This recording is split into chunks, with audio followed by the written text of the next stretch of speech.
በስመ አብ ወወልድ ወመንፈስ ቅዱስ አሐዱ አምላክ አሜን። የተወደዳችሁ የልዑል እግዚአብሔር ቤተሰቦች የእናታችን የቅድስት ድንግል ማርያም የአስራት የቃል ኪዳን የበረከት ልጆች የጻድቃን የሰማዕታት ወዳጆች በወደደንና ባፈቀረን በልዑል እግዚአብሔር ፍጹም ሰላም እላችኋለሁ። እንደምን ዋላችሁ? እንደምን ለይሳ ደረሳችሁ?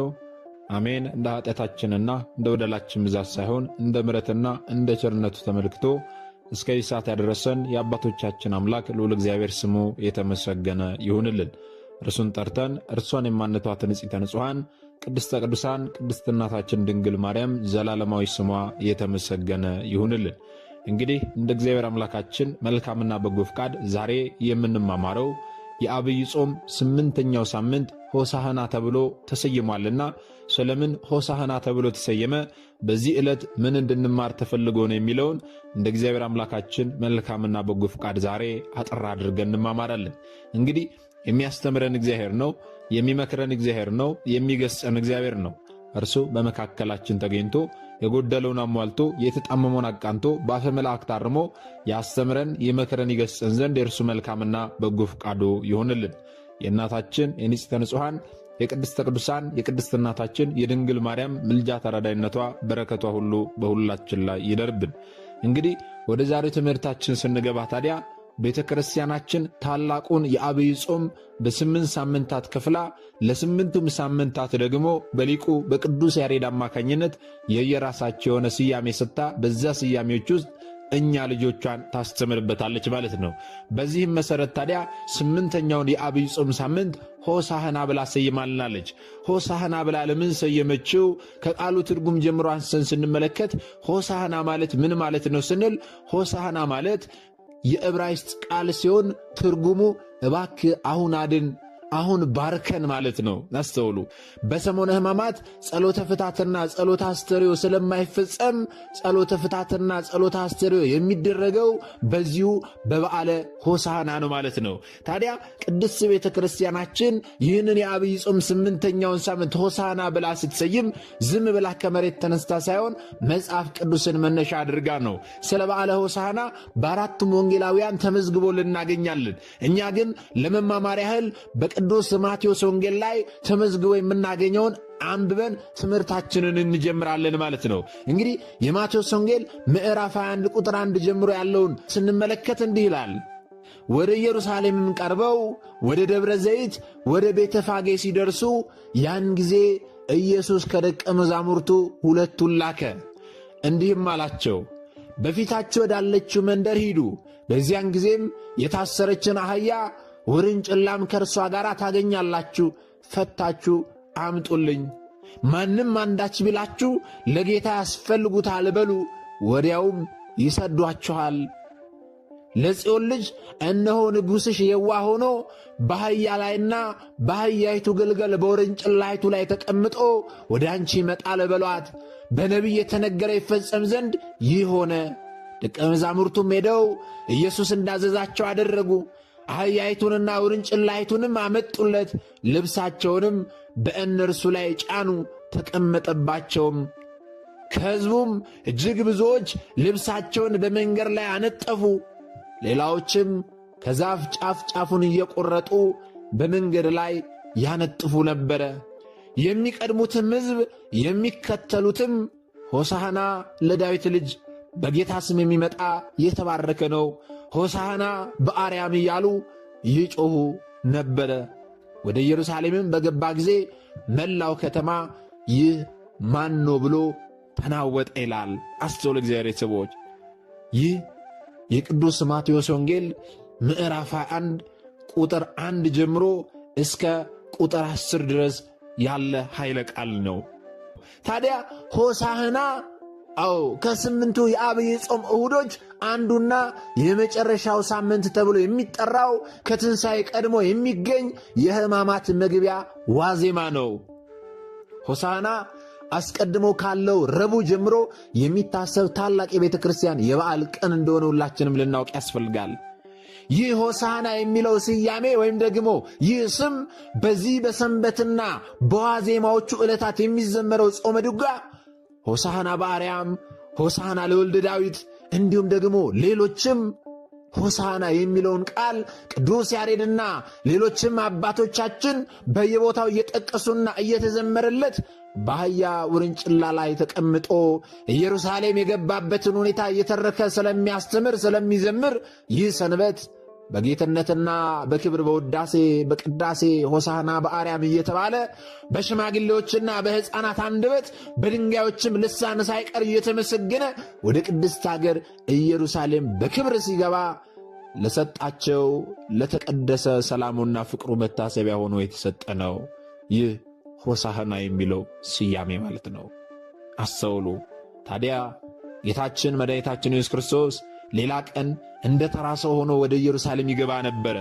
አዎ እንደ ተራ ሰው ሆኖ ወደ ኢየሩሳሌም ሲገባ አይሁዳውያንም አላመጹበትም፣ እንዲህም ትኩረት አልሰጡትም። በዚህ ቀን ግን የአይሁድ ንጉሥ ሆኖ በክብር ገባ። ከቢታንያ ተነስቶ ደብረ ዘይት ሲደርስ ከሐዋርያቱ ሁለቱን በቤተፋጌ ሰው ተቀምጦባት የማያውቅ ውርንጭላ እንዲያመጡለት ላካቸው። ይህንንም ደግሞ የማቴዎስ ወንጌል ምዕራፍ 21 ቁጥር 1 እስከ 17 ያለውን ስንመለከት እንደምንመለከተው ቅድም እንዳነበብ ነው ማለት ነው። በፊታችሁ ወዳለችው መንደር ሂዱ፣ በዚያን ጊዜም የታሰረችን አህያ ውርንጭላም ከእርሷ ጋር ታገኛላችሁ፣ ፈታችሁ አምጡልኝ፣ ማንም አንዳች ቢላችሁ ለጌታ ያስፈልጉታል በሉ አላቸው። አስተውሉ። ታዲያ ወደ ቤተ ፋጌም ሄደው አህያይቱን አገኟት። ሲፈቷትም ሳለ ባለቤቶቹ መጡባቸውና አስቆሟቸው። ለምንድን ነው የምትፈቱት? ለምን ትወስዳላችሁ ብሎ አስቆማቸው። እነርሱም ታዲያ ሲላኩ እንደተነገራቸው ኢየሱስ እንደፈለጋት ነገሯቸው። አዎ ባለቤቱ ኢየሱስ ይፈልጋታል በሉ እንዳላቸው አሏቸው። በዚያን ጊዜ ባለቤቶቹ ይህንን ሲያውቁ ተዋቸው። ሐዋርያትም የአህያይቱን ውርንጭላ ፈተው ወደ ኢየሱስ ክርስቶስ ሄዱ። አጠገቡም ሲደርሱ ታዲያ ልብሳቸውን በአህያይቱ ውርንጭላ ላይ አንጥፈው ኢየሱስን በዚህ አስቀመጡት፣ በአህያይቱ ውርንጭላ ላይ አስቀመጡት። አዎ በዚያን ጊዜ ግን ጌታችን በአህያ ላይ ተቀምጦ ወደ ኢየሩሳሌም በክብር ሲገባ በዚያ የነበሩ ከፊትም ከኋላም ያሉ ሆሳዕና በአርያም እያሉ እያመሰገኑ የዘንባባ ዝንጣፊ ይዘው የተምር ዛፍ ዝንጣፊ ይዘው የወይራ ዛፍ ዝንጣፊ ይዘው ልብሳቸውን እያነጠፉ ጌታችንን በክብር ተቀብለውታል። ልናስተውል የሚገባው ግን በዚያን ጊዜ የነበሩ ሰዎች ጌታችንን የዘንባባ ዛፍ ዝንጣፊ ይዘው የተምር ዛፍ ዝንጣፊ ይዘው የወይራ ዛፍ ዝንጣፊ ይዘው ልብሳቸውን አንጥፈው ሲቀበሉት ዝም ብሎ አይደለም። ሁሉም ነገር ሲደረግ በምክንያት ነው ወገኖቼ። ለምሳሌ ለምን ዘንባባ ያዙ ቢባል ዛሬም እኛ በዓለ ሆሳዕናን ስናክብር ዘንባባ እናስራለን፣ በቤተ ክርስቲያን ይታደላል። ዘንባባው የምን ምሳሌ ነው? ስለምንድን ነው ስንል የመጀመሪያው ዘንባባ ያነጠፉ ጌታችንን በክብር ስለተቀበሉት ነው። ዘንባባው ደግሞ የምን ምሳሌ ነው? ለምን ዘንባባ ያዙ ቢባል ደግሞ ዘንባባው እሾሃማ ነው፣ አንተም የኃይል የድል ምልክት አለህ ሲሉ ነው። በሌላ በኩል ደግሞ የምን ምሳሌ ነው ስንል ዘንባባ እሳት ለብልቦ ይተዋል እንጂ አይበላውም። ይህንን ዘንባባ ለእሱ መያዛቸው ማነጠፋቸው አንተም ባሕሪህ አይመረመርም ሲሉ ነው። አንድም ዘንባባ ረዥም ነው፣ ልዑል ነው፣ አንተም ልዑለ ባሕሪ ነህ ሲሉ ዘንባባ ይዘው ተቀብለውታል። አስተውል እግዚአብሔር ቤተሰቦች፣ እኛም ዛሬ ዘንባባ የምናደርገው ለዚህ ነው። ሌላ ደግሞ የተምር ዛፍ ዝንጣፊ ይዘው ነው ጌታችንን የተቀበሉት ብለናል። ለምን የተምር ዛፍ ዝንጣፊ ያዙ ስንል ተምር ፍሬው አንድ ነው፣ አንተም ባሕሪህ አንድ ነው ሲሉ ነው። አንድም ደግሞ ተምር ልዑል ነው፣ ረዥም ነው፣ አንተም ልዑለ ባሕሪ ነህ ሲሉ ነው። አንድም የተምር ፍሬው በእሾህ የተከበበ ነው፣ በቀላሉ መለቀም አይችልም፣ የአንተም ምስጢር አንተ ካልገለጥከው በስተቀር አይመረመርም ሲሉ የተምር ዛፍ ዝንጣፊ ይዘው ጌታችንን በክብር ተቀብለውታል። ሌላ ደግሞ የወይራ ዛፍ ዝንጣፍ ይዘው ተቀብለውታል። ይህ ስለምንድን ነው ስንል ታዲያ ወይራ ጽኑ ነው ወይም ደግሞ ጠንካራ ነው፣ አንተም ጽኑ ባህሪ ነው ሲሉ ነው። አንድም ወይራ ለመስዋዕት ይሆናል፣ አንተም መስዋዕት ትሆናለህ ሲሉ ነው። አንድም ወይራ ዘይቱ ለመብራት ይሆናል፣ አንተም የዓለም ብርሃን ነህ ሲሉ ይህንን ይዘው እያመሰገኑ ጌታችንን ተቀበሉት። አዎ ይህም ብቻ አይደለም፣ ደግሞ ልብሳቸውን አንጥፈዋል። ልብሳቸውን ማንጠፋቸው ስለምንድን ነው ስንል፣ አዎ እንኳን አንተ የተቀመጥክባት አህያ እንኳን መሬት መርገጥ አይገባትም ሲሉ፣ አዎ የለበሱትን ልብስ እያወለቁ ልብሳቸውን አነጠፉለት፣ በክብር ተቀበሉት። እነዚያ ያላመኑ አይሁድ አዎ ለተቀመጠባት አህያ ይህንን ያህል ክብር ከሰጡ፣ እኛ ታዲያ ዛሬ በድንግልና ጸንሳ በድንግልና ለወለደች ለንጽሕተ ንጹሐን ለቅድስተ ቅዱሳን ለድንግል ማርያም ምን ያህል ክብር ልናደርግላት ይገባን የሆነ ወገኖቼ፣ ይህንን ቆም ብለን ልናስብ ያስፈልጋል። እነዛ የማያምኑ ያላመኑ አይሁዳውያን ለጌታችን አዎ እርሱ ለተቀመጠባት አህያ እንኳን ይህንን ያህል ክብር ሰጥተዋል። ልብሳቸውን እያወለቁ በመሬት ላይ አንጥፈው ማለት ነው። እንኳን አንተ የተቀመጥክባት አህያ እንኳን መሬት መርገጥ አይገባትም ብለው ማለት ነው። ታዲያ እኛ ለእመቤታችን ለመብርሃን ለወላዲተ አምላክ ለድንግል ማርያም ለአዛኝቷ ምን አይነት ክብር ልናደርግላት ይገባ የሆነ ወገኖቼ፣ ይህን ልናስተውል ያስፈልጋል። አዎ በዚህ በትንቢተ ዘካርያስ ምዕራፍ 9 ቁጥር 9 ላይ የጽዮን ልጅ ሆይ አትፍሪ፣ እነሆ ንጉሥሽ በአህያ ውርንጭላ ላይ ተቀምጦ ይመጣል የሚለው የዘካርያስ ትንቢት ተፈጸመ። አዎ ጌታችን ለምንድን ነው በአህያ ተቀምጦ እየተመሰገነ ወደ ኢየሩሳሌም የገባው ስንል፣ ነቢያት በዕድሜ ዘመናቸው የተነበዩት ወይም ደግሞ የተናገሩት ትንቢት ይፈጸም ዘንድ ጌታችን በአህያ ላይ ተቀምጦ ወደ ኢየሩሳሌም በክብር ገባ። አዎ በትንቢተ ዘካርያስ ምዕራፍ 9 ቁጥር 9 ላይ የተጠቀሰው የዘካርያስ ትንቢትም ተፈጸመ። ሕዝቡም ታዲያ ኢየሱስ በመምጣት ላይ እንዳለ ሲያውቁ ሊቀበሉት ወጡ። አንዳንዶች ያልፍበት በነበረ መንገድ ላይ ልብሳቸውን፣ አንዳንዶች ደግሞ የዘንባባ ዝንጣፊ ያነጥፉ ነበረ። ከፊትና ከኋላ ያሉት ደግሞ እንዲህ ይሉ ነበረ፣ ሆሳህና በጌታ ስም የሚመጣ የተባረከ ነው፣ ሆሳህና ለዳዊት ልጅ እያሉ በታላቅ ድምፅ ይጮኹ ነበረ። እንዲህ እየጮኹ እግዚአብሔርን ያመሰግኑ ነበረ። ኢየሱስ በሕዝቡ እልልታና ደስታ ታጅቦ ሲገባ ግን አዎ ተጠንቅቀው ይታዘቡትና ይመለከቱት የነበሩ ፈሪሳውያን ደቀ መዛሙርቱን ዝም እንዲያሰኛቸው ተናገሩት። አዎ ዝም አሰኛቸው አሉት። አዎ ጌታችን ግን እነዚህ ሰዎች ባያመሰግኑኝ ዝም ቢሉ ሕፃናት ያመሰግኑኛል አለ። ሕፃናት ብቻ ሳይሆን ደግሞ እነዚህ የቢታንያ ድንጋይ አንደበት አውጥተው ያመሰግኑኛል አለ።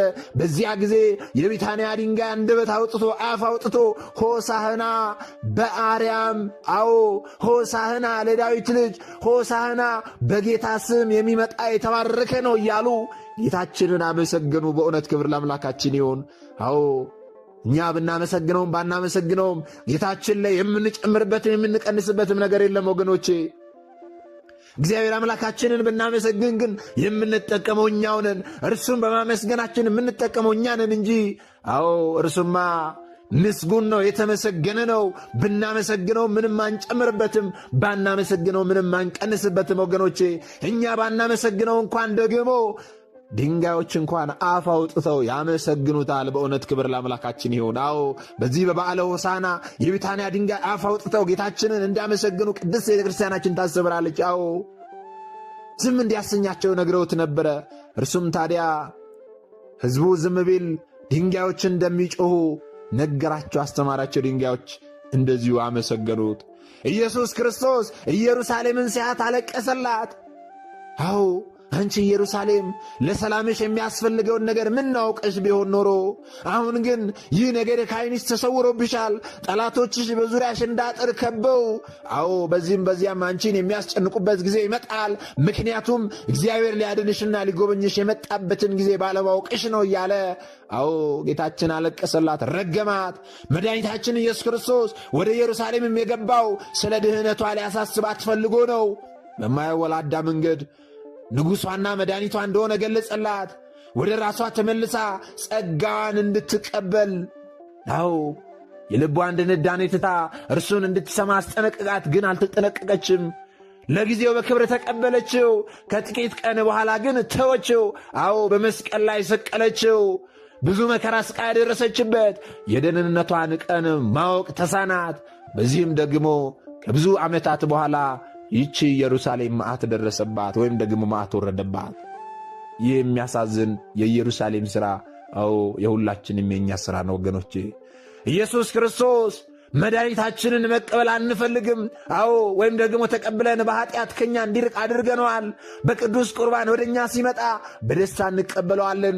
ትንሽ ቆየት ብለን ደግሞ እናዋርደዋለን። ከእርሱ ጋር እንጣላለን። ከኃጢአት ጋር ጓደኝነትን እንይዛለን።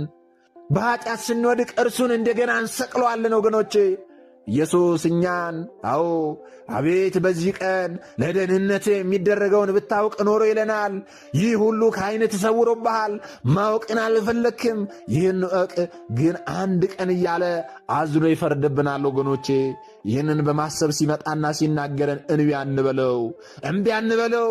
በኋላ እርሱ ቂም ይዞብን አዎ እምቢ እንዳይለንና እንዳያባረረን ደህንነታችንን ራሳችን አናጥፋ ወገኖቼ። ሁላችንም ቆም ብለን ልናስብ ያስፈልጋል። በአህያ መቀመጡ ስለምንድን ነው ስንል ደግሞ አዎ ትሕትናን ሊያስተምረን ነው። የሰላም ዘመን ነው ሲለን ነው። አህያዊቱ ታናቸው ረጋ ብለው ነው የሚሄዱት። በቀላሉ እንወጣባቸዋለን፣ በቀላሉ እንይዛቸዋለን፣ እንደፈለግንም እናዛቸዋለን። አዎ ጌታችንም በአህያ መቀመጡ ታዲያ ለፈለጉኝ ሁሉ የቅርብ አምላክ ነኝ ሲል ነው። በንጽሕና በሕዋነት ለሚኖሩ ምእመናን አድሬባቸው እኖራለሁ ሲል ነው በአህያ የተቀመጠው። አስተውል እግዚአብሔር ሰዎች። ለዚህ ነው ቅድም እንዳልነው ዘንባባው የምን ምሳሌ ነው ስንል አዎ ዘንባባ ደርቆ እንደገና ሕይወት ይዘራል። የደረቀ የምታለመልም አምላክ አንተነ ሲሉ ነው ዘንባባ ያዙት። ዘንባባ የሰላም ምልክት ነው። የሰላም አምላክ አንተነ ሲሉ ነው ዘንባባ ያዙት። ዘንባባ የደስታ መግለጫ ነው። አንተ ደስ የምታሰኝ ሐዘናችንን የምታርቅልን አምላክ ነ ሲሉ ነው ዘንባባ ያዙት። ዘንባባ ሾሃማ ነው። አንተ ሕያው አሸናፊ አምላክ ነ ሲሉ ዘንባባ ይዘው አመስግነውታል ወይም ተቀብለውታል። ዛሬም እኛ በበዓለ ሆሳዕና ዘንባባ ስንይዝ አዎ የደረቀ የምታለመልም አምላክ አንተ ነህ ስንል ነው። የሰላም አምላክ አንተ ነህ ስንል ነው። አንተ ደስ የምታሰኝ ሐዘናችንን የምታረቅልን አምላክ ነህ ስንል ነው። አዎ ዘንባባ ሾሃማ ነው። አንተ ሕያው አሸናፊ አምላክ ነህ ስንል ነው ዘንባባ ይዘን በዓለ ሆሳዕናን የምናከብረው። ዘንባባ እሳት አይበላውም ለብሎ የተዋል። ጌታም ደግሞ ልክ እንደዚሁ ባህሪህ የማይመረመር ነው ስንል ዘንባባ ይዘን ጌታችንን እናመሰግነዋለን ማለት ነው። አስተውል እግዚአብሔር ሰዎች። ይህንን በሚገባ ልናውቅ ያስፈልጋል። በበዓለ ሆሳዕና የሚደረገውን ማለት ነው። በበዓለ ሆሳዕና ሊቃውንት አባቶቻችን አዎ በሰሙነ ሕማማት ፍታት ስለሌለ ያንን ጸሎተ አስተርእዮና ጸሎተ ፍታት በዚህ ዕለት በበዓለ ሆሳዕና ያከናውናሉ። እንዲሁም ደግሞ ስለ በዓለ ሆሳዕና በአራቱም ማዕዘን በአራቱም ወንጌላውያን የተጠቀሰውን ከበዓሉ ጋር የሚስማማውን የመጽሐፍ ቅዱስ ቃል እያነበቡ ሥርዓቱን ያከናውናሉ ማለት ነው። እየዞሩ ዑደት እያደረጉ ቤተ ክርስቲያኑን ዑደት እያደረጉ የሚያነቡትን ቃል ሁላችንም ከልባችንን ልንሰማ ያስፈልጋል። አስተውሉ። ታዲያ ይህንን ስንመለከት ደግሞ ትልቋ አህያ የምን ምሳሌ ነች? ውርንጭሎ አህያ ወይም ደግሞ ግልገሉ አህያስ የምን ምሳሌ ነች የሚለውን ደግሞ ልናውቅ ያስፈልጋል። አዎ ትልቋ አህያ የኦሪት ምሳሌ ናት። ትልቋ አህያ ሸክም የለመደች ናት። ልክ እንደዚህ ሁሉ ሕገ ኦሪትም የተለመደች ሕግ ናት። ትልቋ አህያ የእስራኤል ምሳሌ ናት። ትልቋ አህያ ሸክም እንደለመደች ሁሉ እስራኤልም ሕግ ለመፈጸም በሕግ ለመራመድ የለመዱ ናቸው። ትልቋ አህያ የአዳም ምሳሌ ናት ወገኖቼ። አዳም ሸክም የበዛበት ነበርና ትንሿ አህያስ የምን ምሳሌ ናት ስንል ትንሿ አህያ በሕገ ወንጌል ትመሰላለች። ምክንያቱም ወንጌል ኢየሱስ ክርስቶስ የመሠረታት የሠራት አዲሷ ሕግ ናትና ማለት ነው። እንዲሁም ደግሞ ትንሿ አህያ በአሕዛብ ትመሰላለች። ለምንድን ነው በአሕዛብ የተመሰለችው ስንል ትንሿ አህያ ሸክም የለመደች አይደለችም። እንዲሁም ደግሞ አሕዛብም ሕግን ለመቀበል የለመዱ አይደሉም፣ ለሕግ አዲስ ናቸውና በአሕዛብ ትመሰላለች ትንሿ አህያ። ሌላ ትንሿ ወይም ደግሞ ግልገሉ አህያ የእመቤታችን ምሳሌ ናት። እንዴት በዚህ ተመሰለች ስንል ታዲያ የዓለምን ሸክም አቅልላለችና በእመቤታችን ትመሰላለች። እመቤታችን የድኅነታችን ምክንያት ናት። ጌታን የተሸከመች ንጽሕት እንከን የሌላት እናት ናት። አዎ ስለዚህ በዚህ ትመሰላለች። አስተውሉ እግዚአብሔር ቤተሰቦች። በዚህ በበዓለ ሆሳዕና የምናከናውናቸው ነገሮች ሁሉ ምክንያት አላቸው ናቸው። ዝም ተብለው የተከናወኑ አይደሉም ወገኖቼ። ታዲያ በነቢያት እንደተነገረው አንቺ የጽዮን ልጅ ሆይ አትፍሪ፣ እነሆ ንጉሥሽ በአህያ ውርንጭላ ላይ ተቀምጦ ይመጣል የተባለው ትንቢት እንዲፈጸም ከደቀ መዛሙርቱ ሁለቱን ላካቸው። ሄደው አህያዋን ከነ ውርንጭላዋ ታስራ እንደሚያገኟት ፈተውም እንዲያመጡለት ነገራቸው።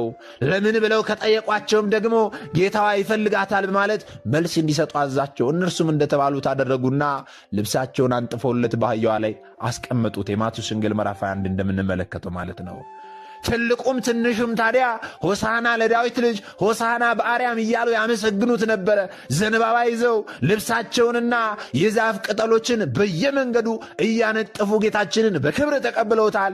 ልብሳቸውን ማንጠፋቸው ለክብሩ መግለጫ ነው። እንዲህ ባለ ክብርና ምስጋና ኢየሩሳሌም ሲገባ ከተማዋ በዝማሬና በምስጋና አስተጋባች፣ ጮይ፣ ተናወጠች። አዎ በዚህ ጊዜ ማን የመጣው ምንድን የመጣብን ብለው ሁሉም ከየቤታቸው ወደ ደጃፍ ወጥተው ተመለከቱ። ይህ አበሳጫቸው ፈሪሳውያንና አይሁዳውያን ግን የሚያመሰግኑትን ዝም እንዲያሰኛቸው ጌታችንን ጠየቁት።